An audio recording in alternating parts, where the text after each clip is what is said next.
Bom dia, irmãos e irmãs. Nós temos alguns irmãos nos servindo na área de literatura.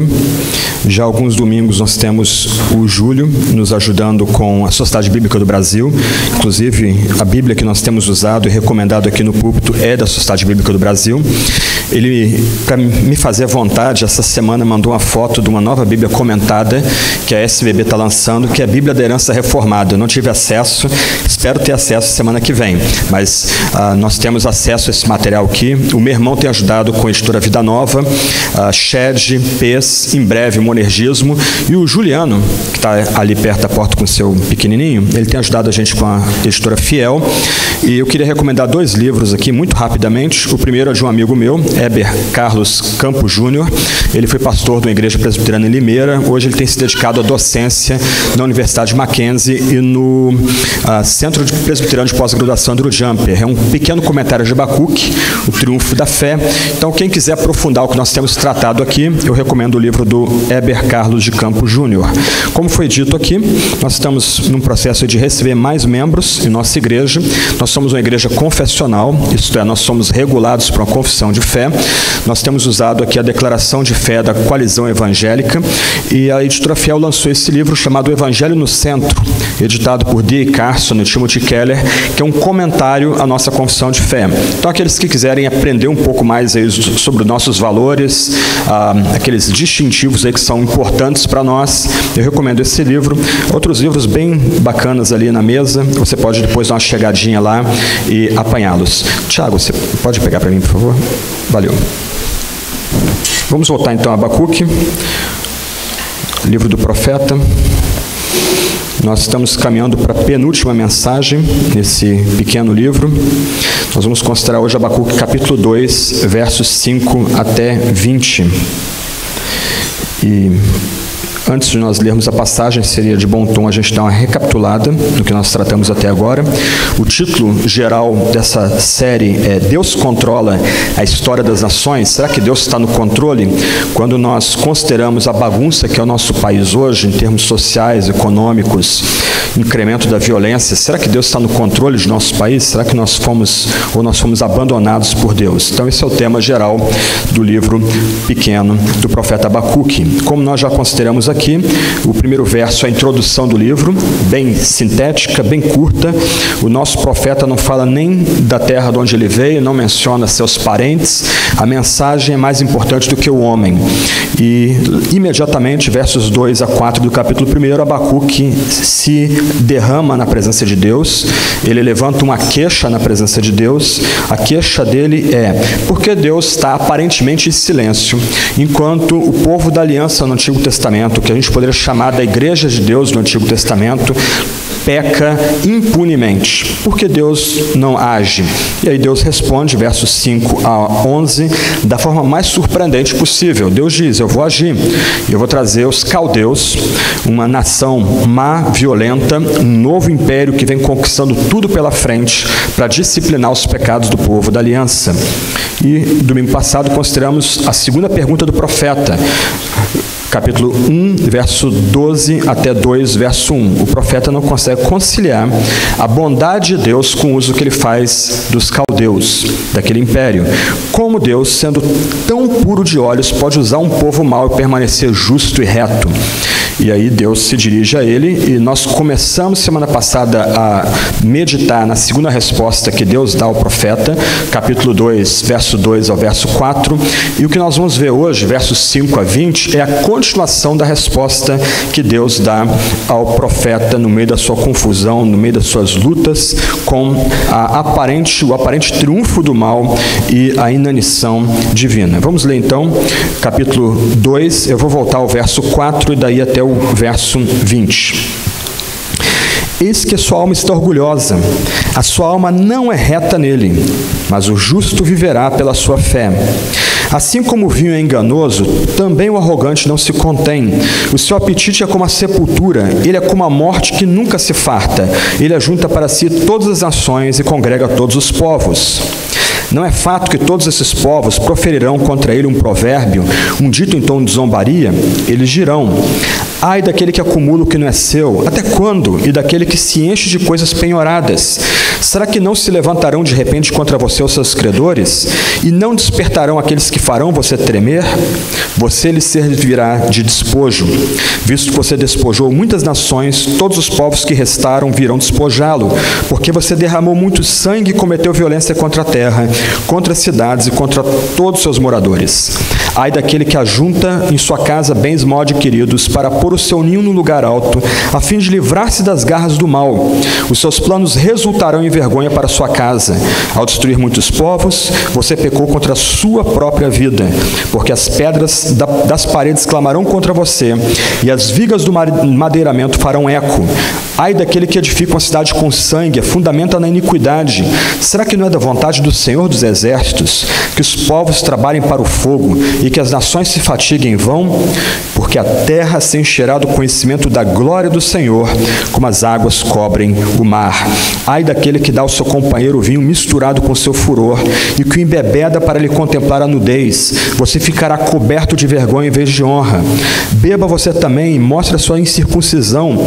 Chegará a sua vez de pegar o cálice da mão direita do Senhor, e a sua glória se transformará em vergonha, porque a violência contra o Líbano cairá sobre você, e você ficará apavorado por ter destruído os animais, porque você derramou muito sangue e cometeu violência contra a terra, contra as cidades e contra todos os seus moradores. Para que serve o ídolo, visto que seu artífice o esculpiu? E de que serve a imagem de fundição, mestra de mentiras, para que o artífice confie na sua obra, fazendo ídolos mudos? Ai daquele que diz à madeira, acorde, e a pedra muda, levante-se. Pode o ídolo ensinar? Eis que está coberto de ouro e de prata, mas no seu interior não há fôlego nenhum. O Senhor, porém, está no seu santo templo, cale-se diante dele toda a terra. Dentro da estrutura dessa sessão de Abacuque que nós estamos considerando, nós precisamos voltar ao verso 4 por uma razão básica aqui. A forma hebreia de discurso é um pouco diferente da nossa forma ocidental. A forma hebreia não tem muitos dilemas em ir e voltar de mesmo tema. A gente gosta mais do discurso linear. Mas o que Deus começa a fazer ao responder, ou como Deus começa a responder ao profeta Abacuque aqui? Ele dá uma sentença, é o verso 4, e o que ele oferece como resposta nessa sentença do verso 4 é desdobrado de duas formas. Então a primeira parte da sentença do verso 4, eis que sua alma está orgulhosa, a sua alma não é reta nele, passa a ser explicado agora do verso 5 até o final do verso 20. A segunda parte da sentença do verso 4, mas o justo viverá pela sua fé, um texto que eu tentei frisar domingo passado aqui, ele é respondido, ou melhor, ele é ampliado em forma de resposta do profeta a Deus em todo o capítulo 3. Então, o verso 4 do capítulo 2, ele funciona como uma espécie de introdução para uma resposta de Deus que já é longa. Nota que a resposta de Deus aqui, do verso 5 ao verso 20, é mais longa do que as respostas anteriores, muito mais detalhada, inclusive, do que as respostas anteriores. E o final do verso 4, a famosa expressão, o justo viverá pela sua fé, encontra seu clímax, por assim dizer, na resposta do profeta, totalmente diferente das falas anteriores dele, no capítulo 3, versos 1 a 9. Então, verso 5, nós temos uma pequena introdução. Na verdade, toda essa parte aí do capítulo 2 é uma seção distinta do restante do livro, e um ponto que pode ajudar a gente a entender como essa seção é diferente é pela repetição da expressão da interjeição ai. Mas eu vou me adiantando aqui, daqui a pouco a gente volta a esse ponto aí. O verso 5, ele forma um tipo de texto de passagem entre o verso 4 e o verso 6 em diante.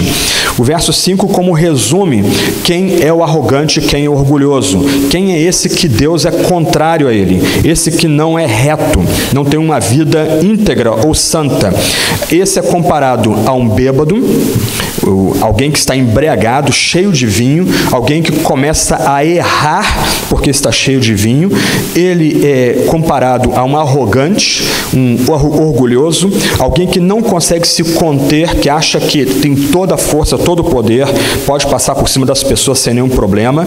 E aí no final do verso 5, e essa é uma imagem que tem sido repetida em Abacuque, a imagem do peixe, o final do verso 5, esse arrogante, esse orgulhoso, esse que não tem uma alma reta, é comparado a um tipo de boca escancarada que vai devorando tudo pela frente.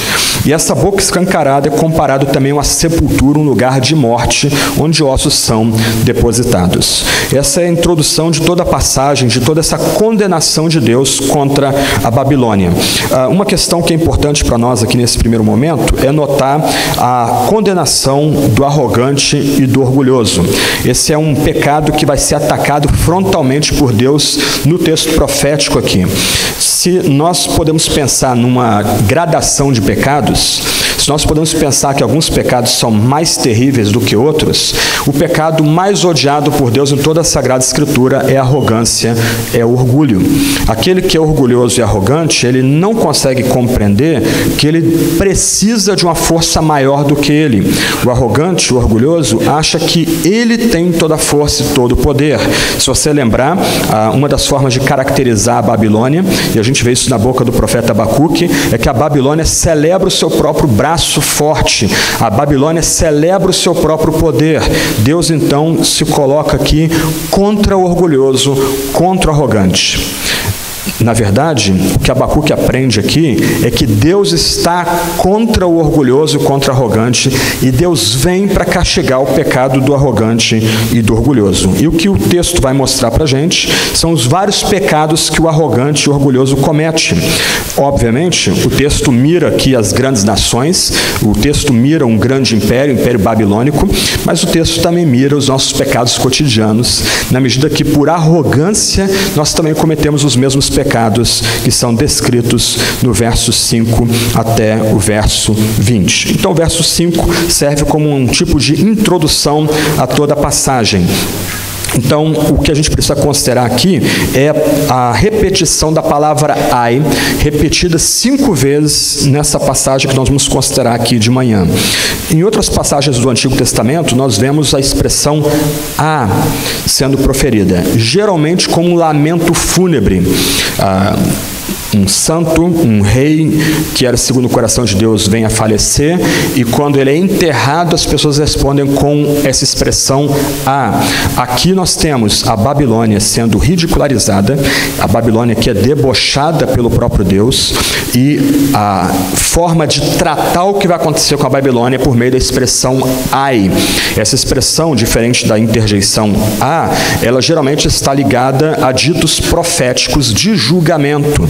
Então, toda a passagem aqui também tem em vista o julgamento de Deus que será derramado sobre a Babilônia. Eu vou voltar a esse ponto no final. Mas uma questão que nós precisamos notar aqui é que Abacuque mantém diante de nós a afirmação de que Deus é sempre bom, Deus é sempre reto, Deus é totalmente benigno. Abacuque mantém a noção de que Deus é absolutamente soberano, mesmo com o mal na criação. Mesmo usando o mal na criação, Deus é bom e soberano. Só que essa sessão começa a mostrar para a gente que o mal receberá o seu pagamento, o mal terá um fim, o mal receberá o seu julgamento também, e os vários julgamentos de Deus são precedidos por essa expressão ai. Vamos daqui a pouco chegar lá, e a gente vai tentar notar essas divisões no texto. Um outro ponto importante aqui, no verso 6, é que é dito, verso 5, final do verso 5 e começo do verso 6, é que Deus vai ajuntar, aliás, a Babilônia juntou todas as nações e congregou todos os povos para colocá-los na sua rede de pesca violenta, mas agora esses povos proferirão esse julgamento que é colocado diante da gente aqui. Em outras palavras, o profeta personifica as nações, inclusive Judá, que foram despojadas e destruídas pela Babilônia. Aqueles que foram destruídos se levantam agora, juntos, pela boca do profeta, em obediência a Deus, para proferir um julgamento contra esse império, o império da Babilônia, o império que os conquistou e que os destruiu. Outra questão introdutória aqui é a ideia de provérbio ou dito de zombaria. O dito aí poderia ser melhor traduzido como canção ou canções de zombaria. A ideia é: o orgulhoso acha que não precisa de Deus, o orgulhoso é autossuficiente, o arrogante confia na sua própria força e no seu próprio poder. Deus debocha dele. Do seu alto trono, Deus ri dos poderosos desse mundo. Se você notar, pelo menos na minha versão, toda essa seção está com o texto recuado. Se você depois folhear os Salmos, você vai notar que os Salmos também estão com o texto recuado. Eles têm uma margem diferente. Os nossos tradutores aqui no Brasil fizeram isso como um recurso para mostrar para a gente quando o texto muda de prosa para poesia. O que nós temos aqui é um longo poema, então, um longo salmo, uma longa canção, onde o próprio Deus debocha dos poderes desse mundo. Os reinos desse mundo são usados por Deus. Deus usa a violência, a crueldade e a maldade dos reinos desse mundo, mas os reinos desse mundo serão julgados. Eles, na sua loucura, não dão glória a Deus, eles se acham autossuficientes. Deus dos céus debocha dos reinos desse mundo. Então, nós temos 5 ais, 5 interjeições de julgamento em toda a passagem. O primeiro ai se encontra do verso 6 ao verso 8, é um julgamento contra os gananciosos e contra os ladrões. É um julgamento contra aqueles que são idólatras do dinheiro e furtam, trapaceiam, roubam aquilo que não é seu. A partir da segunda metade do verso 6, começa o texto. Ai daquele que acumula o que não é seu, até quando? E daquele que se enche de coisas penhoradas. Será que não se levantarão de repente contra você os seus credores? E não despertarão aqueles que farão você tremer? Você lhe servirá de despojo. Esses 2 versículos podem ser resumidos com a seguinte frase: toda fortuna feita sob desgraça alheia tem pouca duração. Aquele que trapaceia o próximo, aquele que defrauda o próximo, aquele que penhora as coisas do próximo com dolo, esse vai ser cobrado no tempo determinado por Deus. Ele vai ter que dar pagamento do seu furto, do seu saque no tempo determinado por Deus. Tudo que ele acumulou virará despojo. Todo o poder financeiro que ele teve será destroçado, será dado a outros. O verso 8 continua no mesmo tom: já que a Babilônia despojou muitas nações, os que restaram dessas nações vão saquear o saqueador. Aquele que fez dívidas, ou melhor, obrigou outras nações a contrair dívidas, acumulando aquilo que não era seu, elas serão despojadas, elas vão perder tudo que elas amealharam de forma lucrando em cima da desgraça das outras nações. Então, se você quer resumir esses versículos, resuma na seguinte frase: a fortuna feita sob desgraça alheia tem pouca duração. Ai dos gananciosos, ai dos ladrões, ai daqueles que furtam, roubam aquilo que não é seu. Aqui, toda a noção conectada com a esquerda de que aqueles que são cobiçosos e roubam são vítimas sociais, são socialmente próximos e a gente deve ter algum tipo de tolerância com eles, toda essa noção é despedaçada nessa passagem bíblica. O furto, o roubo, a cobiça são denunciados como pecados. O texto se aplica a um grande império que saqueia e despoja aquilo que não é seu, mas também o texto se aplica a mafiosos, a gangues e a indivíduos que roubam, que saqueiam aquilo que não lhes pertence. E se eles derramaram sangue, saqueando e roubando, aqueles que foram despojados também vão derramar sangue e cometer a violência nessa justa retribuição contra os gananciosos e contra os ladrões. A Babilônia é denunciada, na medida que ela, ao conquistar outros reinos, ela saqueava esses reinos, ela roubava o que não é seu, mas também os poderosos do nosso tempo, aqueles que roubam aquilo que não é seu, aqueles que são gananciosos, cobiçosos do que não é seu, eles também incorrem na condenação feita aqui nessa passagem. O segundo ai, versos 9 a 11, é contra os que se acham os poderosos, aqueles que se acham os tais, os arrogantes. Eles podem colocar suas casas construídas com bens mal adquiridos nos mais elevados lugares, mas eles vão ser derrubados dali, eles vão cair dali. A ideia aqui é que no mundo antigo, os impérios geralmente construíam suas capitais sobre o monte. Eu já mencionei como é que eram a arte militar do cerco no mundo antigo, na nossa primeira meditação em Abacuque, mas é muito mais difícil você fazer um cerco numa cidade elevada, num alto monte, do que fazer um cerco na cidade da planície. A Babilônia achava que podia fazer uma cidade inexpugnável. Deus derrubaria a Babilônia. Não importa quão poderosas sejam as posições dos impérios desse mundo, que adoram seu próprio poder, eles serão derrubados, eles serão feitos, reduzidos a pó.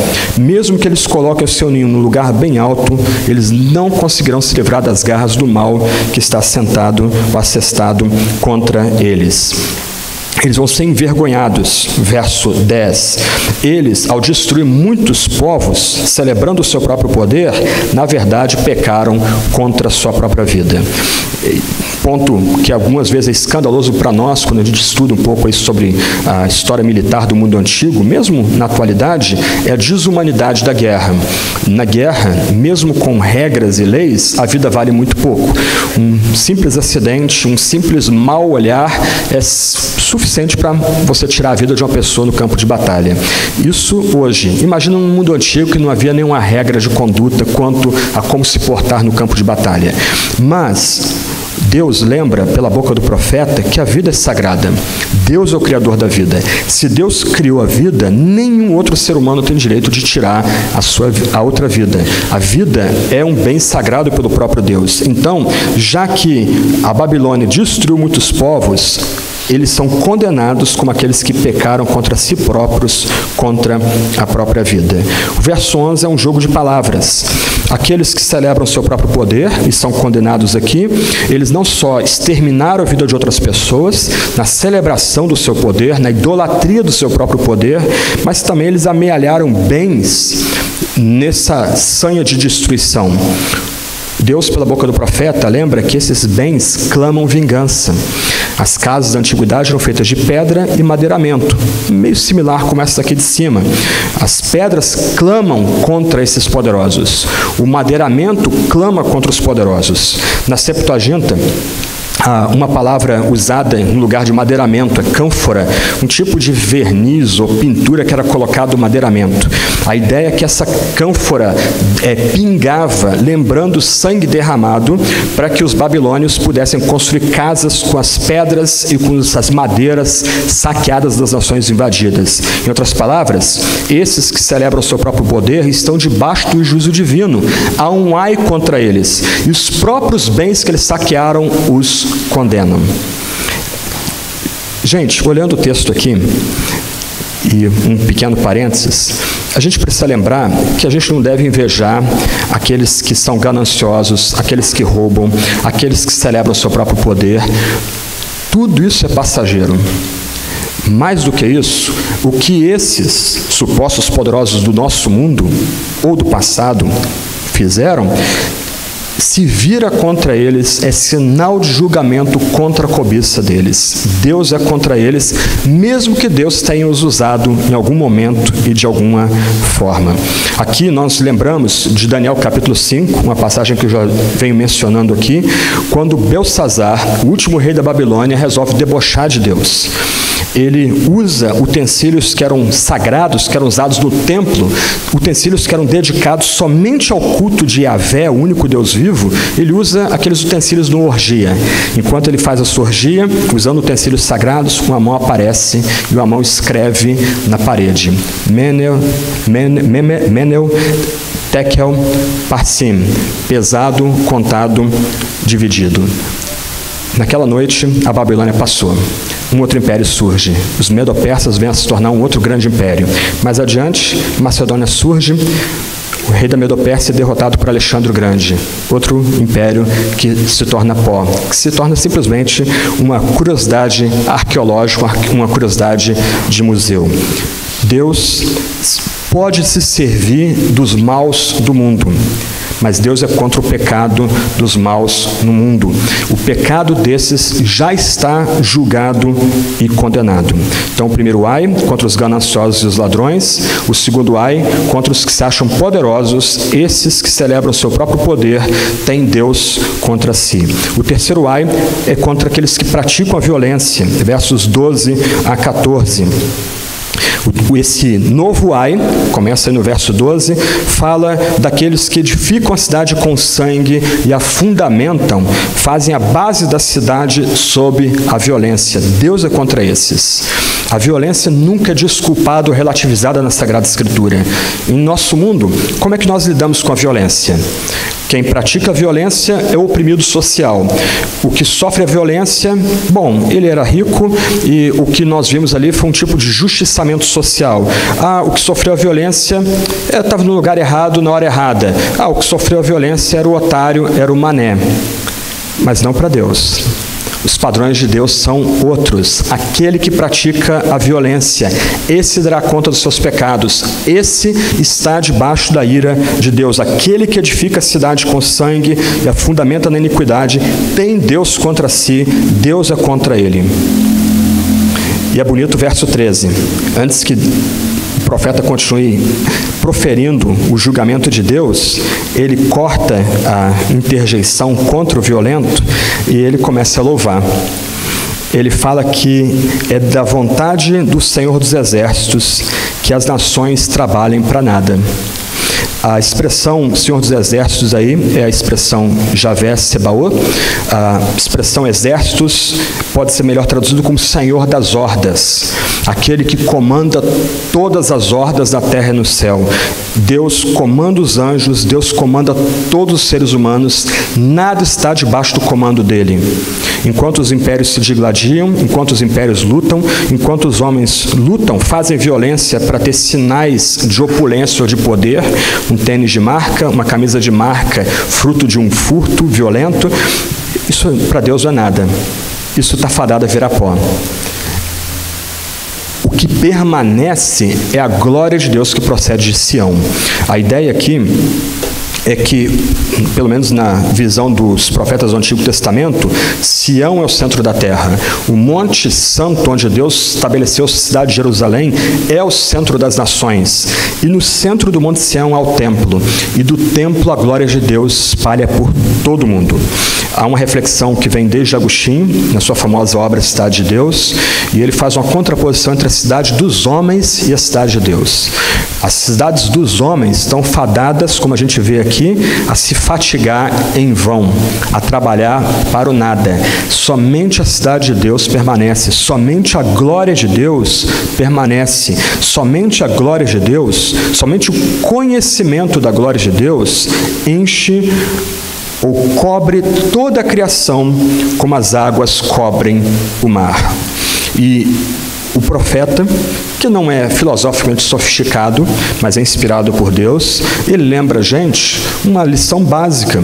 Todos os impérios estão fadados a passar. Todos os atos de poder dos seres humanos estão fadados a passar.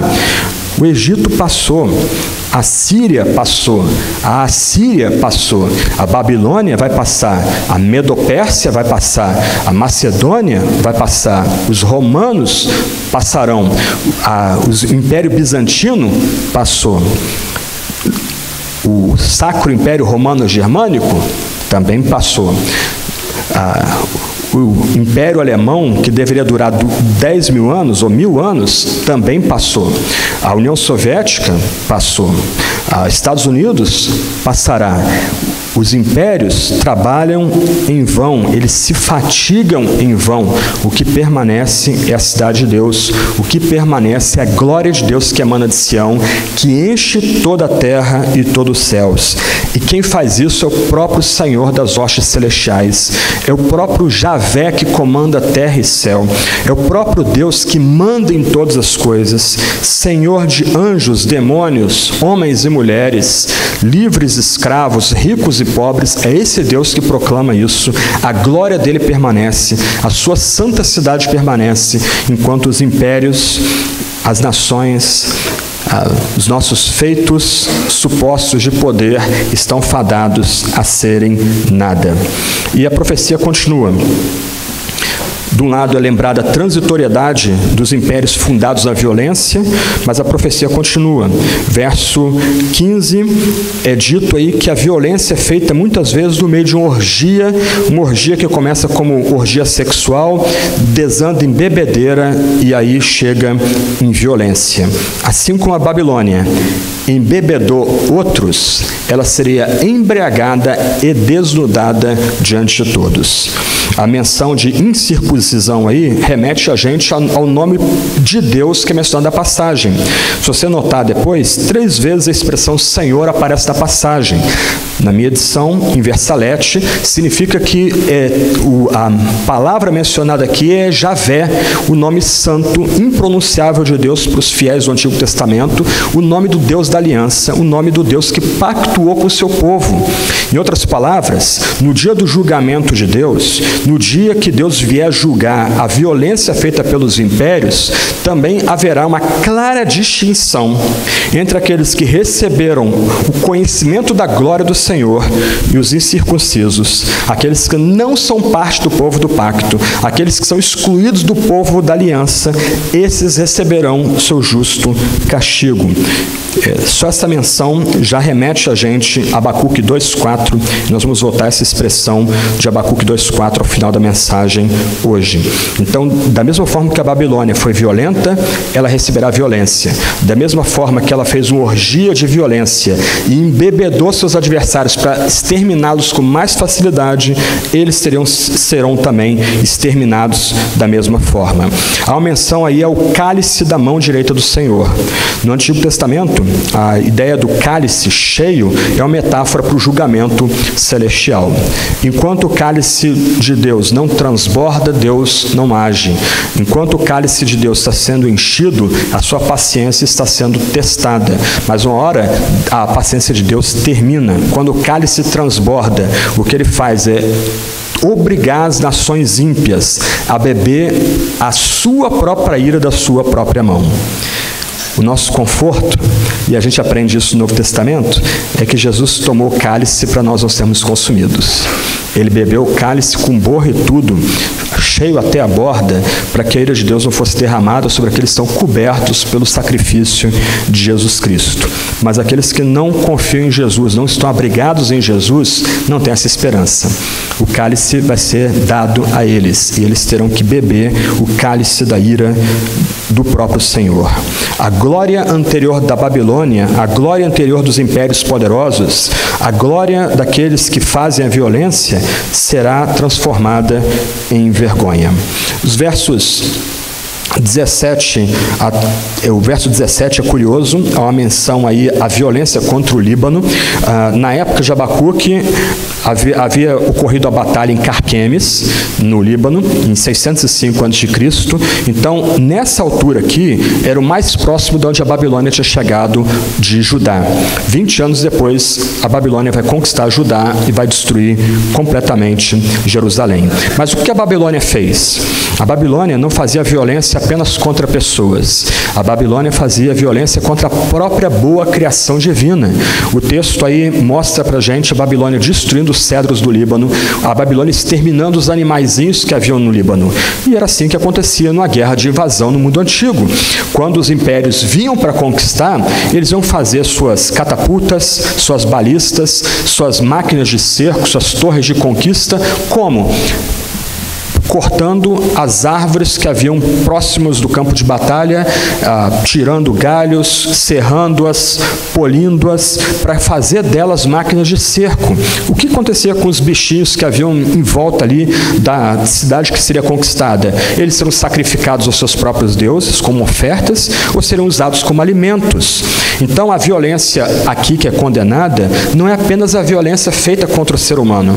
A violência feita pelos impérios contra a criação divina também será castigada, é denunciada na passagem, também será castigada. Há um ai contra aquele que faz violência também contra a boa criação divina. Deus então zela pela vida humana e Deus zela pela sua própria criação. Aqui nós temos esperança de que aqueles entre nós que perderam parentes para violência, para criminosos, para facínoras, eles podem não ter encontrado justiça nessa vida, mas Deus tudo vê. Se aquele que cometeu justiça não correr para se abrigar em Deus e no seu Messias, se eles não forem cobertos pelo seu Messias, que bebeu o cálice da ira, o pecado deles será castigado. Há um ai contra eles, há uma condenação contra aqueles que fizeram violência. Aqui eu lembro de um aluno que eu tive há muito tempo atrás. Ele era cego de uma vista, ele perdeu uma vista num tiroteio com a polícia, e ele foi preso. Ele é bem violento antes de se converter, e ele, em algum momento, ele conseguiu fugir, e nesse processo de fuga, ele se converte ao Evangelho. E quando ele entende o que é o Evangelho, o que ele faz? Ele volta a se entregar às autoridades policiais. Ele entendeu que diante de um Deus completamente santo e reto, ele tinha que dar conta, diante dos instrumentos da justiça divina, ele tinha que dar conta a esses instrumentos que Deus mesmo ordenou para fazer justiça nessa nossa existência. Esse homem se entregou, mesmo crente, sabendo que ele havia feito mal. Ele entendeu que ele tinha que dar contas daquilo que ele havia feito contra outros seres humanos, e por isso ele se entregou. Ele fugiu, ele conseguiu fugir da ira vindoura. Ai daquele que pratica a violência, ai daquele que pratica a violência contra a criação divina, ai daquele que tira a vida de forma injusta. E o que a gente mais tem visto em nosso tempo é que a vida humana, para alguns, não vale muita coisa. Mas Deus vê, dos altos céus Deus vê. Se essa pessoa faz violência para lucrar em cima da morte alheia, há um ai contra ela. O último ai, ou melhor, o quarto ai aqui, aliás, o último ai é versos 18 a 20, uma condenação contra a idolatria. E todo o texto aqui é um deboche contra a idolatria. É Deus ridicularizando o culto dos falsos deuses. Nós temos aqui, na verdade, um eco de Isaías capítulo 44, versos 6 a 18. Eu queria ler essa passagem que é muito bonita. Isaías capítulo 44, versos 6 a 18. O profeta resume aquilo que anteriormente Isaías já havia colocado, havia escrito contra a idolatria, contra o culto aos falsos deuses, e Abacuque resume o que Isaías já havia oferecido para o povo de Deus no passado. Isaías capítulo 44, verso 6 até verso 18. O texto não tem muito aí que quebrar a cabeça, pelo menos a minha tradução ficou bem simples, a forma de Isaías trazer para a gente aí como Deus ridiculariza aqueles que colocam fé não nele, Yahvé, o Deus da promessa, o Deus da aliança, mas colocam sua confiança em outros ídolos. Assim diz o Senhor, o Rei Redentor de Israel, o Senhor dos Exércitos: eu sou o primeiro e eu sou o último, e além de mim não há Deus. Se você puxar de memória, você vai ver que o Novo Testamento cita vários textos dessa passagem aqui, algumas vezes aplicando até mesmo a Jesus Cristo, como esse texto que a gente acabou de ler. Assim diz o Senhor, o Rei e Redentor de Israel, o Senhor dos Exércitos: eu sou o primeiro, eu sou o último, e além de mim não há Deus. Quem, assim como eu, fez predições desde que estabeleceu o mais antigo povo? Que o declare e o exponha diante de mim, que esse anuncie as coisas futuras, as coisas que hão de vir. Não fiquem apavorados, nem tenham medo. Por acaso não revelei e anunciei isso a vocês muito tempo atrás? Vocês são as minhas testemunhas. Será que há outro Deus além de mim? Não há outra rocha que eu conheça. Como Yahvé prova que Ele é o único Deus, O único Deus que existe na criação, porque Ele anuncia aquilo que ocorrerá no futuro antes que aquilo venha acontecer. Ele desafia aqueles em Judá e mais além que apresentem um outro Deus que seja grande como o Senhor, que antes que algo aconteça, já diz que aquilo vai acontecer com todos os detalhes. Aí, agora o profeta responde: todos os artífices de imagem de escultura são nada, e as coisas que eles tanto estimam não têm valor nenhum. Eles mesmos são testemunhas de que elas nada veem, nem entendem, para que sejam envergonhados. Quem formaria um Deus ou fundiria uma imagem de escultura que não tem nenhum valor? Eis que todos os seus seguidores ficaram envergonhados, pois os artífices não passam de homens. Que todos eles se reúnam e se apresentem, sentirão pavor e todos juntos serão envergonhados. O ferreiro pega uma ferramenta e trabalha nas brasas, vai moldando o ídolo com um martelo e forja-o com a força de seu braço. Ele tem fome e perde as forças, não bebe água e desfalece. A ironia: Deus está debochando de quem faz ídolo, de quem constrói ídolos. O carpinteiro estende o cordel sobre a madeira e com lápis esboça a imagem, alisa-a com plana, marca com compasso e faz uma escultura à semelhança e beleza de um ser humano, para ser colocada num templo.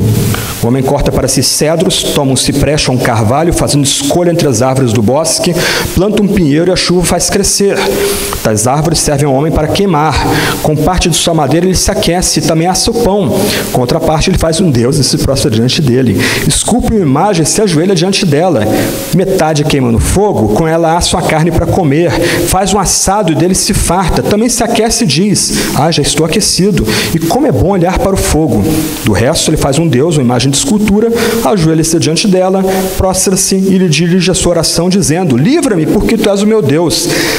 Nada sabem, nem entendem, porque os olhos deles estão grudados para que não vejam, e o coração deles já não pode entender. Nenhum deles cai em si, já não há conhecimento nem compreensão para dizer: metade da madeira que queimei, e sobre as brasas assei pão e carne para comer, e será que daquilo que restou eu faria uma abominação? Deveria eu me ajoelhar diante de um pedaço de madeira? Tal homem se apacenta de cinza. O seu coração enganado o iludiu de maneira que não pode livrar a sua alma nem dizer: não é mentira que isso que eu tenho em minha mão? O que Abacuque, fazendo um eco de Isaías, lembra para a gente aqui é que Deus é contra os idólatras. Deus se coloca contra aqueles que prestam culto à coisa criada, não ao Criador. E aqui, meus irmãos, a gente tem que lembrar da famosa frase de Calvino, que nossa mente é uma fábrica de ídolos, nós somos pródigos para fazer ídolos. A Babilônia tinha Bel, os egípcios tinham suas muitas divindades, os gregos tinham o seu panteão, idem os romanos. E nós aqui, nós podemos adorar poder, nós podemos adorar dinheiro, nós podemos adorar sexo, podemos adorar o Estado, como muitos fazem na América Latina hoje. Tudo isso é nada para Deus. Deus ri desses ídolos. Eles não significam nada, eles são patéticos, e eles reforçam quão patético é aquele que quer prestar culto ao que Deus criou e não ao único Criador, não Yahvé, não aquele que é o Eu Sou. Pode o ídolo ensinar? No seu interior não há fôlego nenhum. E aí, Deus corta o profeta. Antes que o profeta queira fazer mais pergunta, Deus dá um corte nele. Já tenho enfatizado para vocês esse ponto. O profeta lembra que nós temos absoluta liberdade diante desse Deus totalmente pessoal, de nós lutarmos com Ele. Deus se dirige a nós por nome. Deus nos tem na palma das suas mãos. Ele tem interesse em tudo que somos, tudo que pensamos, tudo que pesa o nosso coração.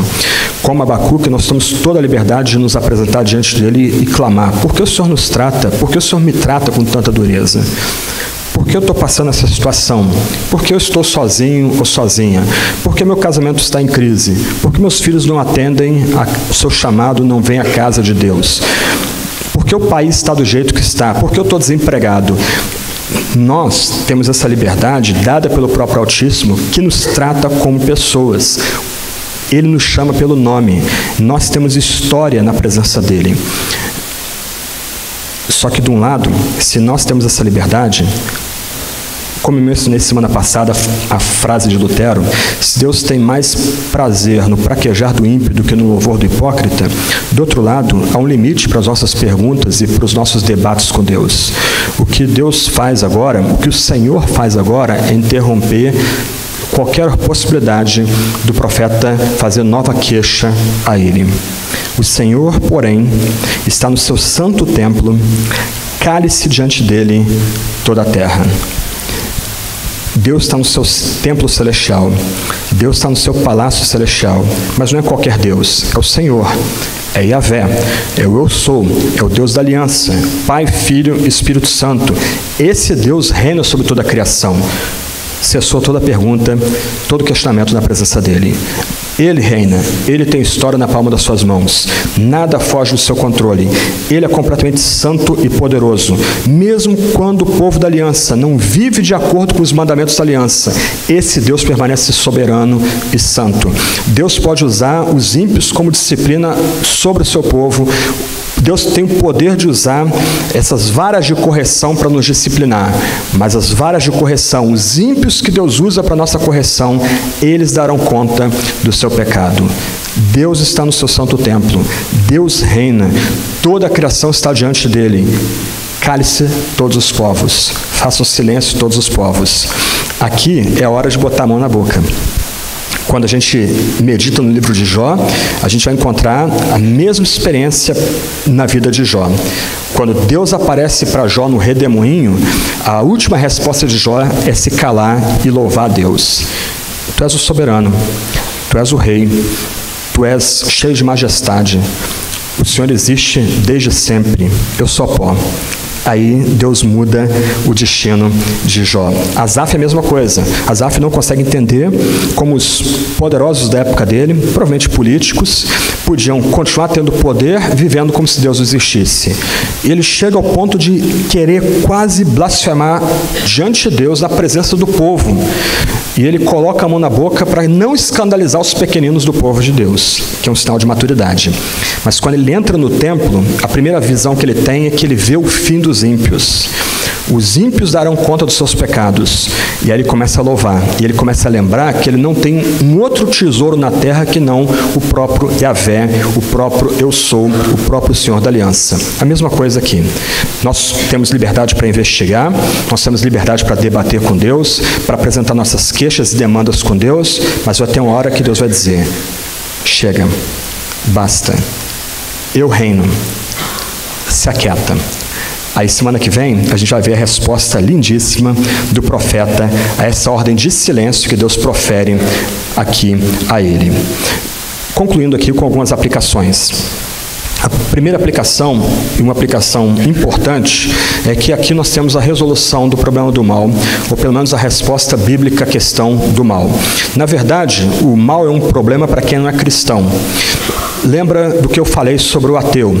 O ateu é relativista. O ateu, ele não crê numa verdade que seja absoluta e seja universal e seja aplicável a todo homem, toda mulher, em todo canto, em todo lugar.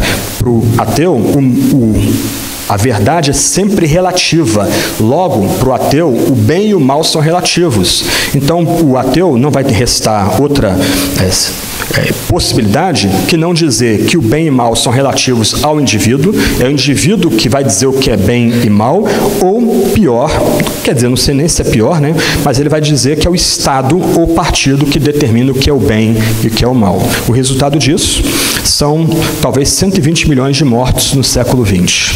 100 milhões de mortos pelos comunistas, 20 milhões de mortos pelos nacionalsocialistas, 2 estados ateístas, 2 estados que celebravam o seu próprio poder, 2 estados que entendiam que eles determinavam o que era bem e o que era mal. E os panteístas, tão bonzinhos, né, quase fofinhos, para eles bem e mal não existem, são estados mentais, por meio de meditação você consegue acabar com essa aparente tensão. Como é que você vive dessa forma? É a história de Francis Schaeffer que eu contei alguns domingos atrás. Se o bem e mal são relativos, por que furtar ou tomar o carro de um budista ou de um panteísta vai ser algo essencialmente mal? Então, entre aspas, o chamado problema do mal é um problema problema para quem não é cristão, porque somente quem crê em Yahvé, somente quem crê no Senhor, consegue manter diante de si que bem e mal são valores absolutos. O bem é valorizado pelo próprio Deus e o mal é julgado e condenado pelo próprio Deus, e bem e mal são valores que são supraculturais, são demandas de Deus para todo homem, toda mulher, em todo canto, em todo lugar. A idolatria, o assassinato, a violência, o roubo são condenados por Deus em todo o tempo como maus, e Deus o julga porque Ele é virtuoso, Ele é todo bom, todo santo. Então, em Abacuque, a solução do problema do mal pode ser estabelecida com algumas premissas aí. A primeira é que se Deus é totalmente bom, Ele vai derrotar o mal.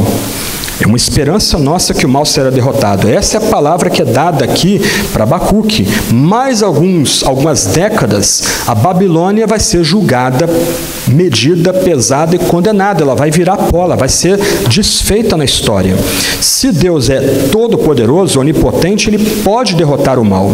Mas o mal ainda não foi derrotado. A gente continua lutando com o mal em nosso tempo. O mal interno e o mal externo. Logo, pela fé, o mal será derrotado um dia.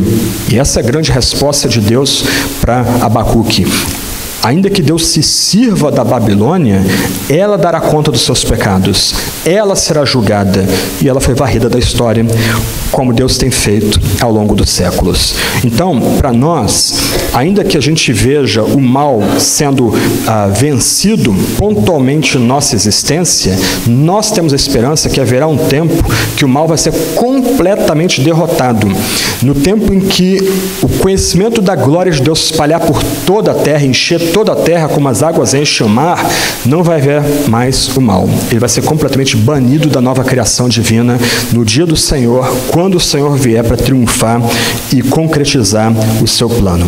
Um outro ponto: quem vai escapar do juízo de Deus à luz da passagem que nós estamos vendo? E aqui nós temos um problema. A gente pode começar a esfregar as mãos e dizer: os políticos maus do nosso tempo, todos eles darão contas para Deus dos seus pecados. Os grandes impérios, os impérios maus, eles vão ser derrubados, eles vão dar conta dos seus pecados diante de Deus. Mas a gente aprende no Novo Testamento que quando nós temos pensamentos maus, nós também nos colocamos debaixo da ira santa de Deus. Se nós formos muito sinceros conosco mesmos na presença de Deus, a gente vai descobrir que interiormente nós cometemos todos os pecados que são condenados nessa passagem de Abacuque 2, 5 a 20. Quem então poderá entrar no Santo Monte? Quem então poderá ter a certeza de que vai ser livrado nesse dia de retribuição justa da presença de Deus? Somente o justo pela fé. Aí a gente começa a fechar toda a passagem aqui e notar como ela faz sentido. O orgulhoso, o arrogante, ele já está condenado, mas o justo pela fé, ele já é justo e por isso ele pode viver pela fé. Ele não vive mais pelas circunstâncias. A grande pergunta que nos impõe aqui é: nós somos justos pela fé? Nós já fomos cobertos pela justiça de Cristo, nós já somos tratados como retos pelo próprio Cristo, nós temos a esperança, nós temos a confiança, melhor dizendo, de que Cristo sorveu o cálice da ira para que a gente não beba desse cálice. Você já é justo pela fé? A ideia aqui do profeta, que Paulo vai incorporar ao Novo Testamento e vai ser um tipo de estandarte na reforma protestante do século XVI, é que aquele que crê somente é declarado justo por esse Deus onipotente e totalmente santo. Aquele que crê somente, por pura graça e misericórdia, por puro favor, agora é tratado pelo próprio Deus como um homem, uma mulher completamente justo e reto. E esse é a nossa esperança de livramento. Isso é recebido pela fé somente. Não é trabalho, não é ativismo, não é obras, não é tempo de permanência na igreja. Você crê nesse Deus? Você confia nesse Deus? Você coloca toda a sua confiança somente nesse Deus? Você espera que, por conta da graça desse Deus, Ele revista você de justiça? O texto coloca para a gente aqui, não é que a gente vai ser tornados justos gradualmente, frequentando a igreja, por exemplo. Não, a justiça é atribuída num único ato. Aquele que é justo pela fé é considerado agora como uma pessoa, homem e mulher, pela fé, completamente justo e reto. E por isso ele é livrado desse julgamento. Por isso ele tem esperança de ser livrado desse julgamento. Do outro lado, o arrogante, o orgulhoso, aquele que é autossuficiente, aquele que celebra a sua própria força, que idolatra a violência, o furto, a trapaça, esse tem os ais sobre si. Esse tem espada sobre a sua nuca. Ele já está julgado. Ele já está condenado. Ele em vida já está condenado. Mas aquele que crê em Yahvé, aquele que crê no Senhor, já foi revestido de justiça. Você pode descansar nessa verdade? Você pode, olhando toda essa tensão do texto bíblico, regozijar-se que você já é justo pela fé. Você é justo e pela fé você vive. Você já tem essa confiança de que Deus deu justiça para você por meio de Cristo, e a gente aprende no Novo Testamento que essa justiça vem por meio de Jesus. Ele que se interpôs entre nós e Deus para receber a ira de Deus sobre si, que deveria ser derramada sobre a gente. Ele que bebeu o cálice que nós deveríamos beber. E por causa dessa obra perfeita de Cristo, Ele graciosamente concede a sua misericórdia, a sua retidão, a sua justiça a todo que crê somente. Justo pela fé. O justo pela fé viverá. Você já é justo pela fé? Se você não tem essa certeza ainda, se você não tem essa segurança, corra para Deus. Lute com Ele. Implore para que Ele revista você dessa justiça. Aí, não importa o que acontece ao nosso redor, não importa as circunstâncias do nosso tempo, não importa as idas e vindas da política, da economia, o incremento da violência terrível no nosso meio. O justo viverá pela fé. E como a gente vai ver semana que vem, ainda que a figueira não dê fruto, ainda que a videira seque, nós celebramos o Senhor. Nós saltamos e nos alegramos celebrando o Senhor. Essa é a grande bênção do justo pela fé. Ele não vive de acordo com as circunstâncias desse tempo. Ele mira a eternidade. Ele mira Yahvé, que é santo e soberano, e que virá no tempo certo, no dia do Senhor, para dar a recompensa para aquele que é justo. Viver pela fé, mas também derramar os seus ais, o seu juízo sobre o soberbo. Lloyd Jones, eu termino com a citação dele, diz o seguinte: não só os pagãos devem estar calados, mas os cristãos também. Não deve haver investigação, interrogatório, dúvida acerca da bondade, da santidade, do poder de Deus. Não perguntemos em tom queixoso por que Deus fez isso. Consideremos a palavra do Senhor ao profeta, ergamos os olhos a Deus, olhemos para o Supremo e para o Absoluto. Então ponha as mãos sobre os lábios que são tão prontos a falar insensatamente. Reconheçamos que Ele está no templo do universo. É Deus sobre todas as coisas. Em silêncio, humilhemo-nos e nos curvemos diante dEle e adoremos. Magnifiquemos sua graça, seu poder, sua força, sua bondade, e em doce paz de coração, mente e alma, esperemos por eles. O justo, pela sua fé, viverá. Vamos orar.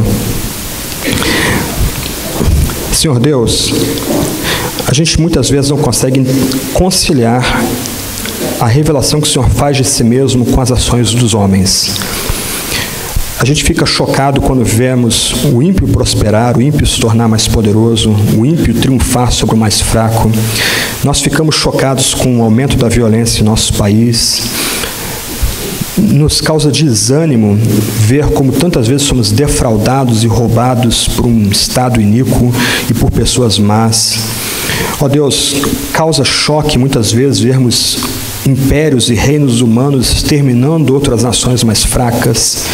Senhor Deus, no meio dessa confusão, da balbúrdia, da bagunça, dá-nos paz em Ti.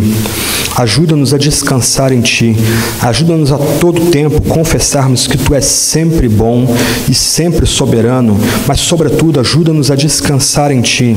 Ó Deus, também imploramos, dá-nos a certeza que o Senhor conferiu Tua justiça para nós. Dá-nos a segurança que, em meio à loucura dos homens, em meio à tormenta do mundo, nós já somos justos pela fé somente.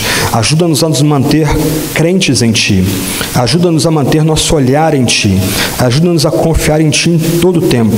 Ajuda-nos a termos a confiança que fomos revestidos de justiça que vem de Ti, para que com segurança, no último dia, enquanto os impérios desse mundo são abatidos e derrotados, a gente possa ser encontrado de pé na Tua presença, vivendo pela fé como justos. Imploramos tudo isso em nome de Cristo.